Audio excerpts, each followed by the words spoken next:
আজকের আমার ব্রাইডটা ছিল আমার কাছে খুবই স্পেশাল। বলতে গেলে আমার ছোটোবেলাটা, আমার ছোট থেকে বড় হয়ে ওঠার যে সময়টা, সেটা পুরোপুরি আমার ওর সাথেই কাটানো।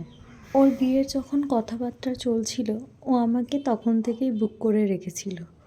আমি কাউকে সাজাতে গেলে বেশিরভাগ সময়ই কোনো ভিডিও বা ক্লিপ নিতে ভুলে যাই, তাই ও আমাকে বারবার করে মনে করিয়ে দিয়েছিল যেন ওর বিয়ের দিনে আমি ছোট ছোট ক্লিপ নিই। ওকে আমি 3:30 সময় দিয়েছিলাম। গায়ে হলুদ দেরিতে হওয়ার কারণে ও আমার কাছে বসেছিল 4:30, 4:45 সময়। বাড়ি গিয়েই দেখি ওর মুখে এখনও হলুদ লেগে আছে। ব্যাস, ওকে দেখে তো আমার একদম অবস্থা খারাপ, কারণ এরপর আমার আরেকটা পার্টি মেকআপ ছিল।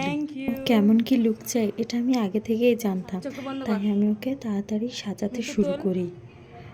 ও আমাকে বলেছিল ওদের নিয়ম অনুযায়ী ওদের সিঁদুরদান হয় চুল খুলে, তাই ও আমাকে বলেছিল ওর হেয়ারটা যেন কিছু না করতে, শুধু ক্রিম করে বেঁধে দিতে। আর ওর নতুন জীবনের জন্য অনেক অনেক শুভকামনা রইল।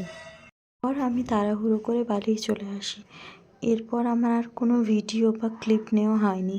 ইনি হচ্ছেন আমার পার্টি মেকআপের ক্লায়েন্ট। খুবই মিষ্টি আর খুবই সাপোর্টিভ। কেমন লাগলো সাজানোটা অবশ্যই আপনারা জানাবেন।